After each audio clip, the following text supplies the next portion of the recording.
muy buenos días, estimados amigos, estimados hermanos que me sintonizan en esta ocasión. Vamos a hablar ahora siempre de la serie de eventos futuros de la Biblia sobre un personaje enigmático que hallamos en el capítulo 12 del libro de Apocalipsis. Vamos a hablar de la mujer vestida del sol, que menciona precisamente ese capítulo.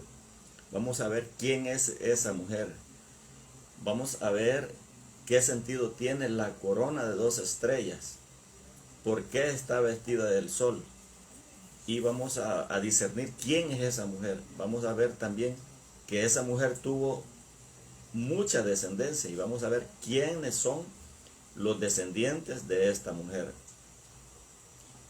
Oro a Dios que esta enseñanza sea de edificación, de iluminación, de esclarecimiento, para sacar del error a muchas personas que están creyendo que esta figura de una mujer vestida del sol hace alusión a lo que en el catolicismo llaman la Virgen María. Leo capítulo 12, versículo 1 del libro de Apocalipsis de la siguiente manera: apareció en el cielo una gran señal. No dice una señal pequeña, dice una gran señal. Dice una mujer vestida del sol, con la luna debajo de sus pies y sobre su cabeza una corona de 12 estrellas. Como dijimos, en el catolicismo se considera que este es el símbolo precisamente de la Virgen María, porque la ven en el cielo, porque para ellos, según los dogmas de la Iglesia Católica, María, la Madre de Jesús, ascendió al cielo en cuerpo y alma. Toda una mentira, por cierto. Y la dibujan precisamente, o la esculpen, con una corona de 2 estrellas alrededor de su cabeza. Le dibujan debajo de los pies la luna. Pero, ¿quién es esa mujer? O más bien, ¿qué es esa mujer? Porque para entender esto debemos dilucidar esto. Debemos descifrarlo a través de la Biblia. Precisamente es la Biblia la que se interpreta a sí misma, ¿verdad? Los que dicen que es la Virgen María se han basado sencillamente en lo que dice la hermenéutica bíblica, que en lo posible hay que interpretar las cosas de manera literal, y es este principio el que probablemente ellos han tomado, ¿verdad? Dado que que se vea una mujer en el cielo, que para ellas es un ser, una diosa, por así decirlo, un ser sagrado, y aparte de esto la ven encinta. Y claramente dice esta escritura que esa mujer estaba encinta y que dio a luz un hijo varón, como vamos a ver a continuación, y que regirá con vara de hierro a todas las naciones. Hasta aquí toda interpretación literal está correcta, está bien. Es la Virgen María. Pero no se refiere a eso la simbología apocalíptica en este caso, como vamos a ver a continuación. Porque efectivamente esta mujer dice que dio a luz un hijo varón y regirá con vara de hierro a todas las naciones, que sin duda es nuestro Señor Jesucristo. Pero no se refiere a eso esta simbología, como vamos a ver, ¿verdad? Y para eso nos vamos a ir al capítulo 37, capítulo 37 del libro de Génesis. Dice la Biblia en el libro de Génesis que Israel, o sea Jacob, a quien Dios le puso por nombre Israel, fue padre de 12 hijos varones. Tuvo muchas hijas también, pero en la Biblia por lo general se menciona solo a los varones, porque es de donde se va tomando la descendencia. Y se menciona a las mujeres solamente de manera explícita cuando es necesario hacerlo. Por ejemplo, se menciona a Dina, que era hija de Jacob, de Israel, el mismo Israel, por los sucesos que ella protagonizó. De lo contrario, a las demás hermanas no se mencionan, y no quiere decir que no haya tenido más hermanas. Como dijimos, Jacob o Israel fue padre de 12 hijos varones. En una ocasión en que se encontraban en el campo y mandó Israel a José, su hijo preferido, a que los monitoreara, que viera cómo andaban, cómo actuaban, qué estaban haciendo, cómo cuidaban sus rebaños, les narró un sueño y les dijo: yo soñé que estábamos en el campo atando manojos probablemente de espigas de trigo o de otras simientes. Pero les dice: yo soñé que ustedes tenían un manojo cada uno, y yo tenía mi manojo, y sus manojos de semillas estaban alrededor del mío y se inclinaban a él. Y sus hermanos lo aborrecían porque era el hijo preferido de su papá. Y en otra ocasión, es el sueño que les voy a contar a continuación, en el capítulo 37, versículos 9 y 10, tuvo otro sueño. Y dice: soñó aún otro sueño y lo contó a sus hermanos diciendo: he aquí he soñado otro sueño. Y he aquí que el sol, fíjese bien, sol y la luna y 11 estrellas se inclinaban a mí. Y lo contó a su padre y a sus hermanos, y su padre le reprendió y le dijo: ¿qué sueño es este que soñaste? ¿Acaso vendremos yo, dice Israel, y tu madre y tus hermanos a postrarnos a tierra delante de ti? Fíjese bien, Israel mismo interpretó este sueño. Las 11 estrellas, por tanto, sí simbolizaban a los 11 hermanos de José, a los hijos de Israel. ¿Por qué eran 11 estrellas? Porque sus hermanos eran 11, pero José era la 12ª estrella. O sea, podemos ver aquí que esas 12 estrellas simbolizan a las 12 tribus, o a los 12 patriarcas de los cuales descienden las 12 tribus del pueblo de Israel. Ahora pues, ¿qué figura tiene el sol? Dice, pues el sol representa a una persona ilustre, a una persona gloriosa delante de Dios, como fue Jacob en los planes de Dios. Y lo mismo la luna, Raquel es representado por la luna. Por eso le dice José: ¿acaso vendremos esas 11 estrellas que son tus hermanos? Y vendrá el sol, que soy yo, y vendrá la luna, que es tu mamá, a postrarnos a tierra delante de ti. Entonces vemos que ahí discernimos que la corona de 2 estrellas que corona a esa mujer vestida del sol que aparece en el cielo como una gran señal, representa precisamente a las 12 tribus de Israel, ¿verdad? Ahora, ¿qué es una mujer? En la Biblia, una mujer es una nación, ¿verdad? En la Biblia, una mujer representa a una nación o a una ciudad, y en algunos casos representa a una religión. Voy a leer puntualmente, por ejemplo, para comprobar esto, Isaías 1:21. Isaías 1:21, cómo Dios compara a Israel con una mujer, para que veamos. Dice: ¿cómo te has convertido en ramera, oh ciudad fiel? Está hablando a Sión, está hablando a Jerusalén, y la compara con una mujer. Lo mismo en Jeremías capítulo 3, versículos 6 al 11. En Jeremías, ¿verdad? Capítulo 3, versículos 6 al 11. Dice así: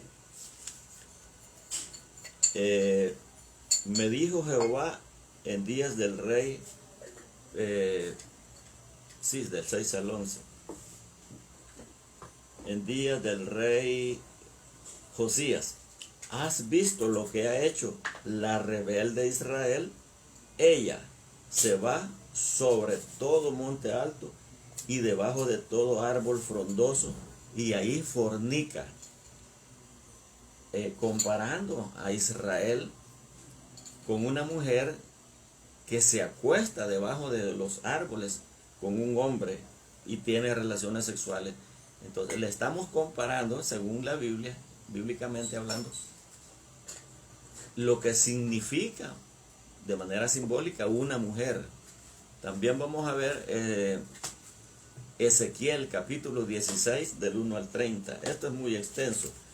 Solamente lo estamos haciendo para comprobar que en el lenguaje bíblico, simbólicamente, una mujer representa, como dijimos, a una ciudad o a una nación o a una religión, pero en este caso simboliza a una nación, como lo vamos a ver. Dice: vino a mí palabra de Jehová diciendo: hijo de hombre, notifica a Jerusalén sus abominaciones, y di: así ha dicho Jehová el Señor sobre Jerusalén, tu origen, tu nacimiento es de la tierra de Canaán, etcétera, etcétera. Dice 4: y en cuanto a tu nacimiento, el día que naciste, no fue cortado tu ombligo, ni fuiste lavada con agua para limpiarte, ni salada con sal, ni fuiste envuelta con fajas. No hubo ojo que se compadeciese de ti para hacerte algo de esto, teniendo de ti misericordia. Dice: sino que fuiste arrojada sobre la faz del campo, con menosprecio de tu vida en el día que naciste. Y yo pasé junto a ti y te vi sucia en tus sangres. Y cuando estabas en tus sangres, te dije: vive. Sí, te dije: vive cuando estabas en tus sangres. 7: te hice multiplicar como la hierba del campo, y creciste y te hiciste grande, y llegaste a ser muy hermosa. Tus pechos, mire cómo compara Dios a una nación, la compara con una mujer. Tus pechos se habían formado y tu pelo había crecido, pero estabas desnuda y descubierta. Y pasé yo otra vez junto a ti y te miré, y he aquí que tu tiempo era tiempo de amores. Esto es cuando Israel estaba en su apogeo, en su comunión con Dios. Por eso dice Dios: era tu tiempo de amores. Dios compara a Israel con una mujer. Hay un montón de citas en las cuales podemos comprobar que en el lenguaje bíblico una mujer simboliza una nación, como en este caso. Les recuerdo que estamos hablando de la mujer vestida del sol, que aparece en el capítulo 12 del libro de Apocalipsis, ¿verdad? Y estamos explicando que en el sentido literal cualquiera puede suponer que es la Virgen María, pero estamos comprobando, basados en la Biblia, que se está refiriendo a una nación. Y en este caso, como dijimos, las 12 estrellas simbolizan a las 12 tribus de los hijos de Israel, ¿verdad? El sol representa la gloria de Dios, la cobertura, el amparo de Dios. La luna, que simboliza a Raquel, está rebajada a una condición de estrado de los pies, nada más. El hecho de que esta mujer vestida del sol esté en el cielo como una gran señal, simboliza para los incrédulos especialmente que esta nación tiene el amparo de Dios. Está vestida del sol, tiene la cobertura de Dios, y el hecho de servir de una gran señal en el cielo quiere decir que está a la vista de todos, pero nadie le presta atención. De igual manera que dice el Salmo 19: los cielos cuentan la gloria de Dios, y el firmamento anuncia la obra de sus manos. Y dice que aunque no hay lenguaje en estas palabras de los cielos, ni es oída su voz, pero los cielos cuentan la gloria de Dios. Los cielos dan testimonio de la gloria y del poder, de la grandeza de Dios, pero nadie se fija en eso. De la misma manera que no se fijan que Israel es un referente del poder de Dios, de la existencia de Dios, de la realidad, de la soberanía de Dios. Está a plena vista, pero la gente no la ve, no puede verla, no puede darse cuenta de que Israel es un testimonio viviente de la veracidad de la palabra de Dios, de la veracidad del contenido, de la palabra de Dios. La corona de 2 estrellas que luce la mujer, como ya dijimos, es algo iconográfico, por lo que lo han asociado, ¿verdad?, a la divinidad. Pero de la misma manera, en Estados Unidos, por ejemplo, el país del norte, en su bandera tiene 50 o 52 estrellas, no sé cuántas estrellas son, pero de manera simbólica cada estrella representa a uno de sus estados. En los clubes deportivos, si nosotros vemos algún club que haya ganado infinidad de campeonatos, ellos agregan una estrella por cada campeonato conquistado, por cada gloria lograda, añaden una estrella a sus escudos. De esta manera es que a esta figura de esta mujer gloriosa vestida del sol se le han añadido las 2 estrellas que, como ya dijimos, simbolizan a los 12 patriarcas de quienes descienden las 12 tribus de Israel. Entonces, como ya vimos, esta figura no representa en sí, de manera simbólica, a la Virgen María, sino que representa a la nación gloriosa de Israel. ¿Por qué simboliza la nación de Israel? Lo vamos a ver a continuación. Dice el versículo 2 al 4. Esta mujer dice, y estando encinta, o sea, en estado de gravidez o en estado de embarazo, clamaba con dolores de parto en la angustia del alumbramiento. A continuación dice, también apareció otra señal en el cielo.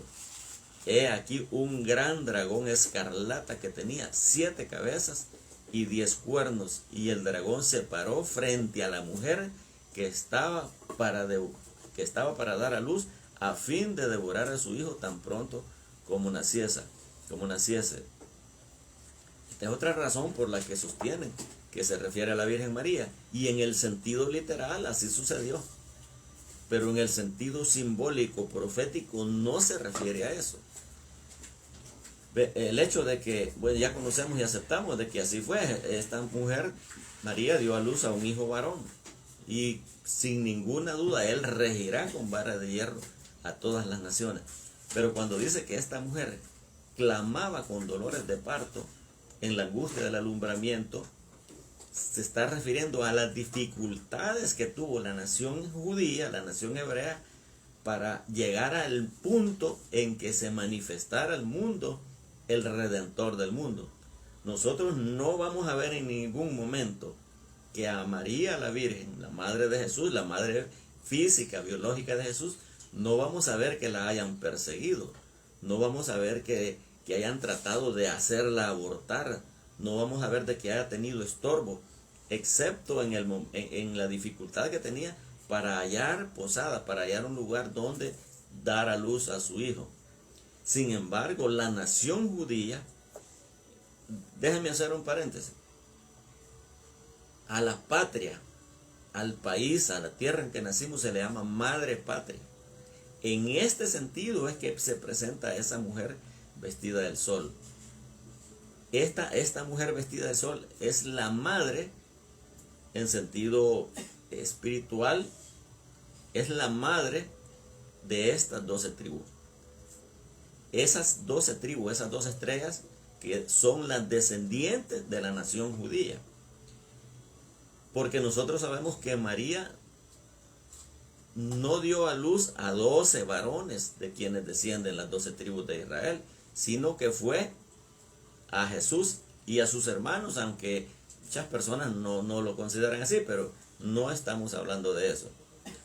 Entonces, la nación judía tuvo problemas. La nación judía, desde el momento en que Dios, en el capítulo 12, lo voy a leer, capítulo 12 de Génesis, desde el momento en que Dios llamó a Abraham para hacer un trato con él que beneficiaría a toda la humanidad, Satanás, que ese es el dragón que menciona la Biblia ahí, trató de destruir a la descendencia de Abraham y también de impedir la manifestación de nuestro Señor Jesucristo. Dice capítulo 12, versículo 1 en delante de Génesis. Pero Jehová había dicho a Abraham: vete de tu tierra y de tu parentela y de la casa de tu padre a la tierra que yo te mostraré, y haré de ti una nación grande, y te bendeciré, y engrandeceré tu nombre, y serás bendición. O sea, va a ser para bendición, para beneficio de otros. Bendeciré a los que te bendijeren, y a los que te maldijeren maldeciré.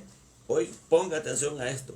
Y serán benditas en ti todas las familias de la tierra. ¿Por qué le dice serán benditas en ti? Porque de un descendiente de Abraham, que se refiere a nuestro Señor Jesucristo, nos íbamos a beneficiar todos los seres humanos. Nuestro Señor Jesucristo vino a acercarnos a Dios a todas las naciones, a los descendientes de Abraham y a los no descendientes de Abraham. Por eso es que le dice, en ti serán benditas todas las familias de la tierra. Pero posteriormente le dice Dios a Abraham, cuando ya confirma su pacto con él, le dice, debes saber esto. No se lo voy a leer. Que tu descendencia será esclava en Egipto por 400 años. Y es ahí en Egipto donde se formó, se consolidó como nación el pueblo de Israel. A Egipto llegaron solamente 70 personas de los descendientes de Abraham. Ahí vivieron aproximadamente unos 30 años cuando José llegó a ser gobernador de Egipto. Pero esos 30 años vivieron en paz, pero después de esos 30 años los empezaron a esclavizar porque vieron que se reproducían de manera vertiginosa. Tuvieron miedo, tuvieron envidia, tuvieron odio por ellos. Ya no los querían. Querían exterminarlo, y es así como Faraón, o sea, Satanás, por un medio humano, por medio de Faraón, decretó el exterminio de toda esa nación, de todos los descendientes de Israel, especialmente los varones, porque sabía Satanás que uno de los descendientes de Abraham, como Dios había prometido, iba a ser el redentor de la humanidad. Entonces Satanás trata de impedir que se manifieste al mundo ese redentor. Por muchos medios, Israel fue perseguido y esclavizado con miras al exterminio por Grecia, por Babilonia, por Asiria, por Persia, por Roma. En la actualidad, en la era moderna, fue casi llevado al exterminio durante la Segunda Guerra Mundial por los alemanes nazis. Entonces, cuando esta mujer menciona que está en angustia del alumbramiento, se está refiriendo a que le es difícil llegar al momento en que el Mesías se manifieste, en que nazca el Mesías. Es por eso que las mujeres que no tenían hijos se sentían afrentadas, se sentían avergonzadas, porque todas las mujeres consideraban la posibilidad de ser ellas las escogidas para traer a luz, para dar a luz al Redentor del mundo, a su Mesías, a nuestro Mesías largamente esperado por siglos. Es por eso que le dice el ángel a María, salve muy favorecida, como quien te saluda, como quien dice, te aplaudo, fuiste la elegida, te felicito, fuiste la escogida de Dios. Ustedes me están comprendiendo. La nación judía es esa mujer vestida del sol. Israel, como dijimos, ha sido perseguido, esclavizado y subyugado por Egipto, Siria, Babilonia, Grecia, etcétera, etcétera. No fue nada fácil. Los dolores de partos es algo complicadísimo. Se pone en riesgo la vida propia de la mujer y la vida del hijo que va a dar a luz. Asimismo se puso en riesgo la nación judía, la nación hebrea, que daría a luz a ese Redentor, estuvo en riesgo constantemente. Versículo 13 y 17 siempre del capítulo 12 de Apocalipsis dice, y cuando vio el dragón, refiriéndose a Satanás, que había Porque, voy a hacer un paréntesis, perdón que me adelanté. Dice que Dios a esta mujer se la llevó al desierto. Se la llevó al desierto, lo voy a leer puntualmente aquí en el capítulo 12 de Apocalipsis. Dice que la cola de este dragón arrastraba la tercera parte de las estrellas del cielo y las arrojó a la tierra. Sabemos que se refiere a la tercera parte de ángeles que este dragón, o sea, este Satanás conquistó. Pero el versículo 6 dice, y la mujer huyó al desierto, donde tiene lugar preparado por Dios para ser sustentada por 1260 días. Esto va a suceder en el período de la tribulación, en el período en que se dé la famosa batalla de Armagedón. Dios la va a cuidar por 3 años y medio, literalmente la va a guardar. No va a permitir que este dragón, como tiene planeado, le haga daño a la mujer. Dice a continuación que hubo una gran batalla en el cielo. No quiero abordar esto porque me entraría en otros detalles. Pero este dragón quiso devorar al hijo de la mujer, quiso impedir su nacimiento. Pero notemos lo que sigue diciendo a continuación y vamos a entender que no se está refiriendo a la Virgen María. Versículos 13 y 17. Cuando vio el dragón, porque Satanás fue lanzado del cielo, se le impidió la llegada al cielo. Él tenía acceso al cielo. Él tenía acceso a presentarse delante de Dios. Y esto lo dice el libro de Job, capítulo 1 y 2. Llegaba a acusarnos, llegaba a ponernos en mal, llegaba a calumniarnos.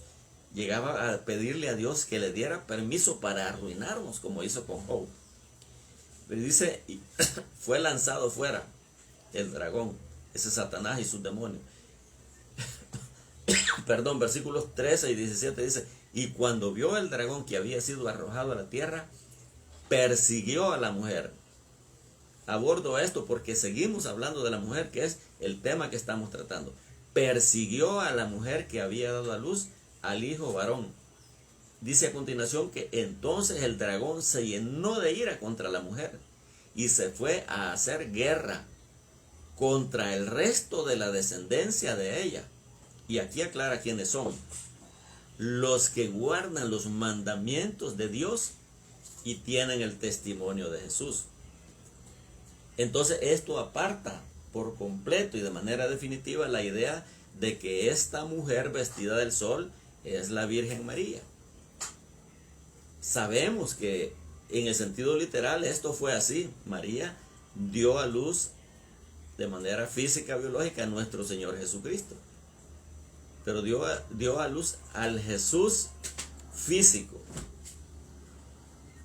Pero de manera simbólica, estamos viendo que esta mujer vestida del sol no es María, sino que es la nación hebrea, la nación de Israel, el pueblo judío.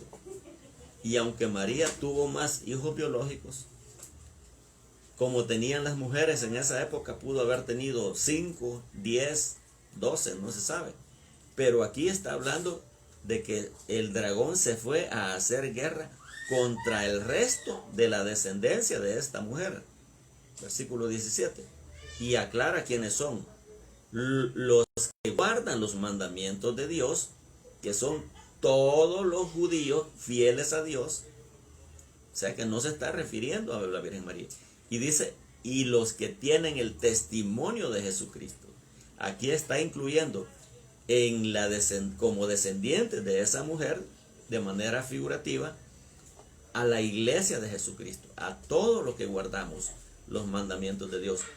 De manera que en sentido espiritual, el pueblo cristiano es descendiente espiritual de la nación hebrea. De por sí, decía Pablo, que los verdaderos herederos de la nación de Israel no son los que han nacido según la carne, sino que son los que hemos pasado a formar parte de esta descendencia por medio de la promesa, a través de nuestra profesión de fe, a través de nuestro pacto con Dios, a través de haberle creído a nuestro Dios. Aquí la profecía da un giro al mencionar que ese pueblo que desciende de Israel en sentido espiritual, y afirmar que todos los que guardan los mandamientos de Dios y los que tienen el testimonio de Jesucristo, que somos los cristianos, somos descendientes de esa mujer, como ya dijimos, o sea, de Israel. Y aquí lo dice, ¿verdad? No son los hijos según las carnes los que son hijos de Dios, sino los que son hijos según la promesa. Estos son contados como descendientes de esa nación, que lo dice el capítulo 9, versículo 8 de la carta a los romanos. Israel también tendrá que pasar por un periodo difícil en los días de la tribulación y va a ser guardado de manera milagrosa. Por eso dice ahí, se le dieron, el capítulo 12, 14, y se le dieron a la mujer las dos alas de la gran águila para que volase de delante de la serpiente al desierto, a un lugar inhóspito, un lugar difícil, pero dice ahí que es sustentada por un tiempo y tiempos y la mitad de un tiempo. Como dijimos, esto se refiere al periodo de la tribulación. Dios, cuando sacó a Israel de Egipto, dice la palabra que lo trajo sobre alas de águila. No es fácil transportar a toda una nación por un desierto donde no hay agua, donde no hay alimento, donde no hay provisión, donde no hay sombra, donde no hay lugares de descanso, donde no hay rumbo. Por eso dice que Dios, lo dice en el capítulo 19, 4 del libro de Éxodo, dice que Dios llevó a Israel sobre alas de águila, o sea, de manera segura, de manera en que no pasara por ningún peligro, de manera en que no peligrara la misión de conducirlos a la tierra que Él les había prometido, o sea, de una manera segura y sobrenatural, a pesar de ser prácticamente imposible la migración de todo un pueblo de manera simultánea y a la vez tener que alimentarlo. En Deuteronomio capítulo 32, versículo 11 dice que Dios, como águila que excita su nidada, revolotea sobre sus pollos, extiende sus alas, los toma y los lleva sobre sus plumas. Así Dios condujo a la nación de Israel a la tierra prometida hasta introducirlos en ella. Allá vemos en el Salmo 91 como dice que Dios cubre con sus plumas y guarda debajo de sus alas a los que confían en Él, a sus protegidos, a sus escogidos. Es precisamente de esta manera en que Dios guardará a Israel en los días de la tribulación. Siguiendo con la lectura del capítulo 12 del libro de Apocalipsis, y hablando de esta mujer vestida del sol, dice que en el versículo 15 y 16 dice que la serpiente arrojó de su boca, cuando vio que Dios se llevó a esta mujer, la escondió, la protegió, se puso entre ella y él. Dios se puso entre la mujer y entre el dragón, o sea, no dejó que dañara a la mujer, la protegió y se la llevó a esconderla. Pero dice, y la serpiente arrojó de su boca tras la mujer agua como un río para que fuese arrastrada por el río. Pero de manera milagrosa dice que la tierra ayudó a la mujer. Perdón, pues la tierra abrió su boca y tragó el río que el dragón había echado de su boca. Capítulo 12, versículos 15 y 16. Ahora, los primeros cristianos, los primeros seguidores de Jesús, todos fueron judíos. Es más, nuestro Señor, cuando mandó a 70 hombres a evangelizar, les dijo: por camino de gentiles no vayan, y en casa de samaritanos no entren, sino que vayan primero a las ovejas perdidas de la casa de Israel. Por eso dicen el Juan en el capítulo 1, versículo 10 en delante, a los 11, perdón, capítulo 1 del Evangelio de Juan dice: a lo suyo vino, o sea, a su pueblo, a sus hermanos, a su nación, a su parentesco. a los suyos vino, pero los suyos no le recibieron. Versículo 12, mas a los que le recibieron, a los que creen en su nombre, les dio potestad de ser hijos de Dios, los cuales no son engendrados de carne, ni de sangre, ni de voluntad de varón, sino de Dios. Y este versículo corrobora lo que dijimos anteriormente, que los gentiles que no somos israelitas, que no descendemos de ninguno de los hijos de Israel, hemos venido a ser los verdaderos hijos de Dios, nacidos de Dios, no conforme a la carne, sino conforme a los propósitos de Dios.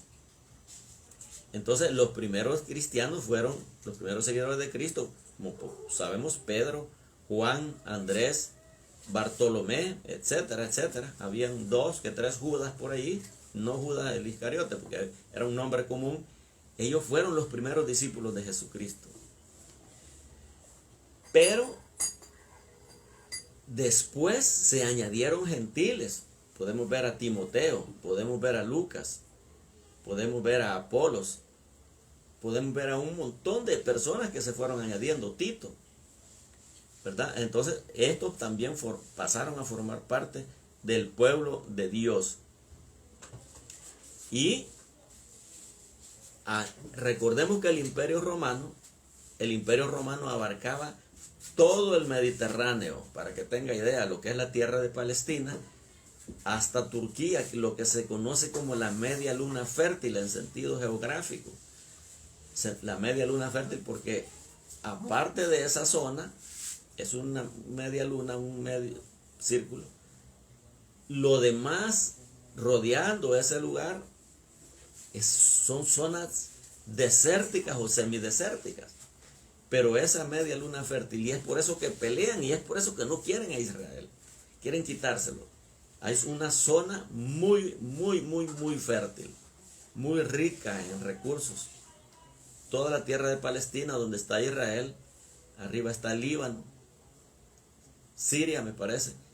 Toda esa zona, allá por Turquía, todos los alrededores del Mediterráneo, que en el tiempo pasado se llamaba el Mar Grande.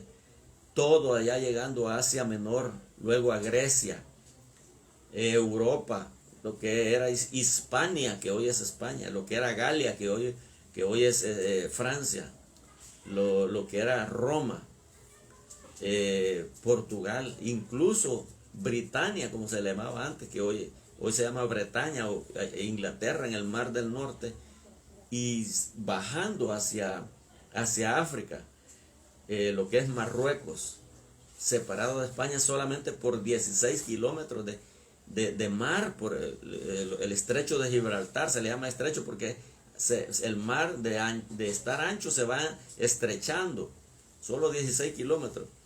Todo eso, Marruecos, Libia, no recuerdo, Túnez, me parece, otros países en el norte de África, hasta llegar al Cuerno de África. Toda esa zona era el vasto imperio romano. Entonces los cristianos no tenían a dónde ir. Contra ellos se había decretado el exterminio, se había decretado el martirio, la muerte, la esclavitud. Cualquier persona los podía denunciar. De tal manera que cuando llegaron, me parece que a Filipos, Pablo y Silas o Bernabé, no sé quién de ellos dos, la gente se agolpó contra ellos y lo llevaron al tribunal y le dijeron: estos hombres enseñan costumbres que no nos es permitido hacer a nosotros porque somos ciudadanos romanos. En todas partes la gente estaba dispuesta no solo a capturarlos, sino a perseguirlos, a denunciarlos y aún a matarlos. Los cristianos no tenían para dónde huir, ya que a donde quiera que fueran, se topaban con personas que estaban dispuestos a delatarlos, a denunciarlos, a reprimirlos y a matarlos. Como ya dijimos, toda esa zona del mar Mediterráneo, los alrededores, era territorio romano. El único lugar que tenía la iglesia, el único lugar que tenían los cristianos, la descendencia de esa mujer, la descendencia de la nación hebrea, que es esa mujer vestida del sol, y los cristianos que pasaron a formar parte de esa descendencia, según lo que leímos en las escrituras, que es el resto de la descendencia de esa mujer, nosotros los que guardamos el testimonio de Jesucristo, el único lugar que tenían para refugiarse era en la tierra misma. El único lugar. Y es así como comenzaron a refugiarse en cuevas o en cavernas, las cuales se fueron ampliando hasta, según los que saben de esto se le llamó catacumbas. Según los que saben y han investigado, dicen que debajo de la ciudad de Roma hay cientos o miles de kilómetros de túneles subterráneos debajo de la ciudad. Y allí los cristianos se refugiaron para adorar a Dios. Ahí se reunían, allí adoraban a Dios. Ahí se refugiaban porque no había lugar donde ellos pudieran estar sin que la gente lo procurara exterminarlos. Y este es el equivalente a que la tierra abrió su boca. Se lo vuelvo a leer.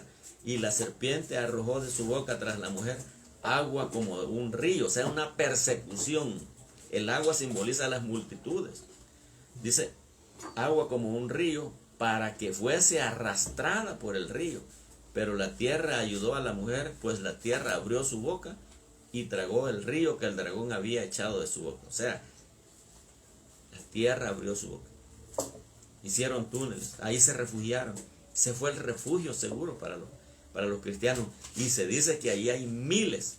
Y aunque parezca exagerado, muchos aseguran que hay millones de personas, de cristianos, de mártires de la iglesia primitiva, enterrados en estas catacumbas, y son considerados lugares sagrados para el cristianismo.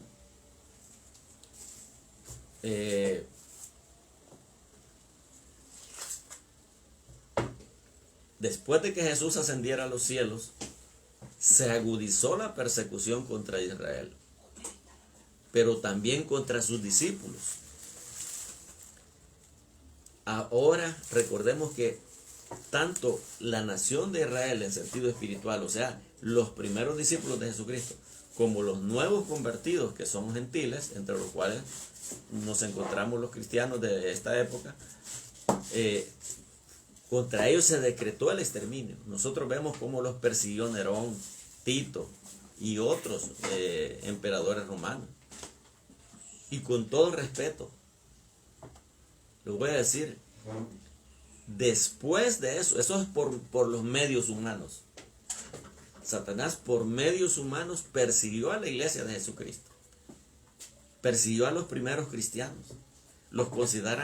A los primeros cristianos los consideraban apóstatas, los consideraban blasfemos. Ahí sí vemos así podemos ver como, por ejemplo, cuando a Pablo, delante del sacerdote, le golpearon en la cara, en la boca, porque lo consideraban blasfemo, lo consideraban traidor. Y así se decretó contra ellos el exterminio. Se inició un odio encarnizado contra los nuevos cristianos, contra los discípulos de Jesucristo, porque consideraban que habían traicionado a Dios, la verdadera fe que era el judaísmo, pero también contra los nuevos convertidos que somos gentiles, o sea que no descendemos de Israel. Entonces ese dragón que persiguió a la mujer con mira a evitar que diera a luz o que permitiera que se manifestara al mundo el Mesías, ahora persigue con miras al exterminio al resto de la descendencia de esa mujer, que es la iglesia de Jesucristo. ¿Verdad? La persecución se extendió de querer exterminar a Israel como nación y a la naciente iglesia de Jesucristo, que es el resto de la descendencia de Israel, a querer exterminar la fe por medio de decretos llamados papales, por medio de la Inquisición. La historia sacra, la historia sagrada y la historia secular registra la penosa realidad de la imposición de la fe por medio de la espada. Por eso los musulmanes, por eso los pueblos árabes están amargados, están resentidos, están llenos de odio contra los que consideran ellos infieles a su fe. Por eso los cristianos no gozan de la simpatía de los musulmanes, porque los consideran infieles e injustos.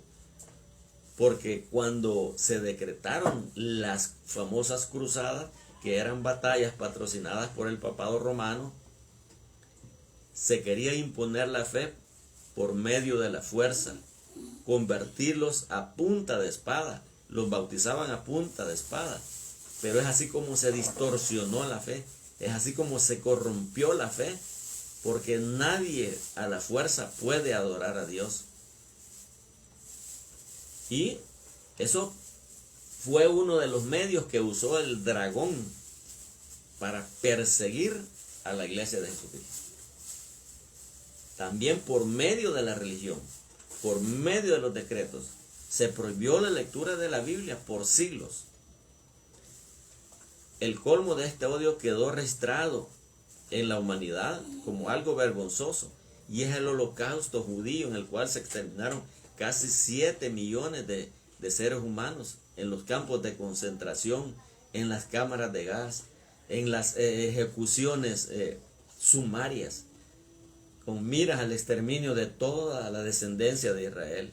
Todos estos medios ha usado el dragón para exterminar a la nación hebrea, a la descendencia de esa mujer, a la descendencia de la madre patria, que es esa mujer gloriosa, esa mujer vestida del sol, esa mujer que irradia la gloria de Dios, que sirve como testimonio estando en el cielo, una gran señal, pero la gente es incapaz de verla. Los escépticos, los ateos, los pragmáticos deberían de ver esa señal, de escudriñar y decir: en realidad Israel es un testimonio viviente de la existencia de Dios y de la veracidad de la palabra escrita de Dios registrada en las Sagradas Escrituras. El dragón, que es el diablo, todavía persigue tanto a la descendencia de Israel en el sentido humano, como a Israel en el sentido espiritual, que ahora es la iglesia de Jesucristo. Esto lo vemos registrado en incontables batallas y conflictos que ha tenido Israel con países como Egipto, Siria, Arabia Saudita, Irán, Libia, Jordania, Irak, y de manera permanente hasta hoy con los países que conforman la Liga Árabe. Todos estos están unidos, confabulados, puestos de acuerdo en querer hacer desaparecer del mapa al pueblo de Israel, aunque no tengan nada que ver en sus conflictos. Y así hay un antisemitismo, o sea, un odio sin fundamento, hay un odio sin argumentos, hay un odio sin razón de ser hacia la nación de Israel. Penosamente en este país, cuando gobernaba un partido de izquierda, el presidente de la Asamblea Legislativa, que era de esa tendencia, de ese partido, rompió relaciones diplomáticas con la nación de Israel. En Venezuela hubo un presidente torpe que maldijo a la nación de Israel, y lo hizo con saña, y dijo: yo de los profundos de mis entrañas profirió maldiciones contra la nación de Israel, no percatándose de lo que leímos en el capítulo 12, versículo 2 del libro de Génesis, donde Dios le dijo a Abraham: al que te bendiga bendeciré, y al que te maldiga maldeciré. Yo escuchaba la radio cuando un hermano, maestro, predicador, mencionó esto de Hugo Chávez. A los pocos días, este hombre estaba enfermo de cáncer. Con el tiempo, dando las facilidades que tenía, se fue a Cuba a que lo curaran. Supuestamente estaba curado. A los días volvió a enfermar y murió. Porque cuando Dios abre, ninguno cierra, y cuando Dios cierra, ninguno abre. Y nadie puede obligar a hacer a Dios algo que Él no quiere. Nadie puede enderezar lo que Él tuerce, y eso lo dice la Sagrada Escritura. Y a consecuencia de esa maldición que profirió el presidente, el representante, el rey, el príncipe en sentido figurado de esa nación de Venezuela, es que Venezuela está en ese caos.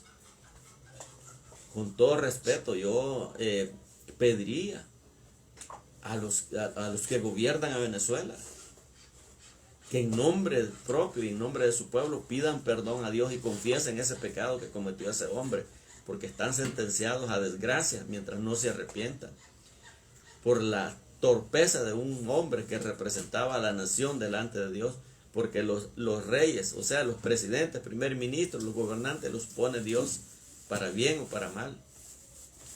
Entonces nosotros vemos cómo hay un odio generalizado contra la nación de Israel por los medios humanos. Hay hipocresía en los acuerdos que se toman en las Naciones Unidas y en la OTAN y en todas las otras organizaciones que tienen que ver con el gobierno del mundo.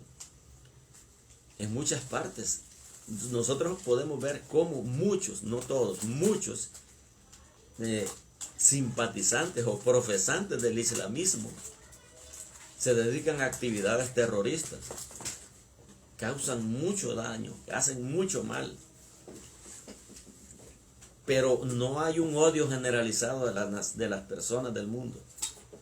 Yo no escucho a nadie que diga exterminemos a los musulmanes, matemos a los musulmanes, que pongan no se admiten musulmanes en estos apartamentos, en esta colonia, en este país no se permite el ingreso a musulmanes o a descendientes de la nación árabe. No hay un odio irracional hacia estas personas que han hecho mucho mal. No todos, como digo, sino algunos miembros de esta doctrina. Pero contra el pueblo de Israel, personas que no tienen nada que ver con ellos,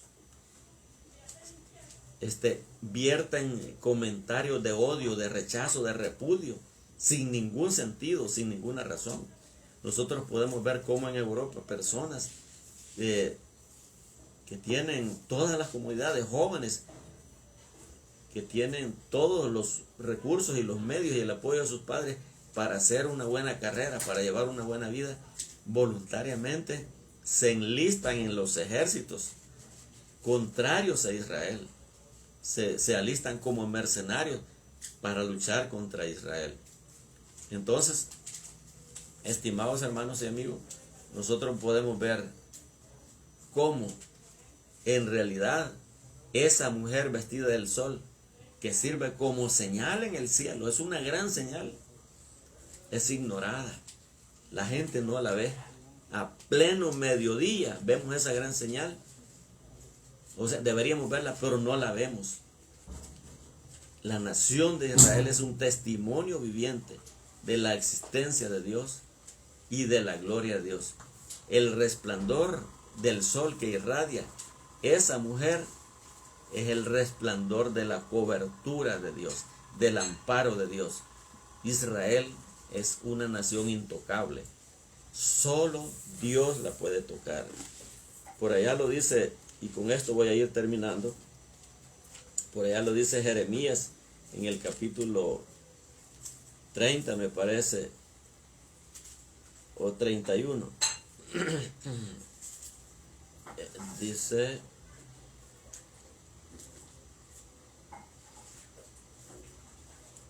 no recuerdo exactamente, pero dice en el capítulo 30, creo que, libro de Jeremías: tú pues, siervo mío Jacob, hablando a la nación hebrea, no temas, porque yo estoy contigo.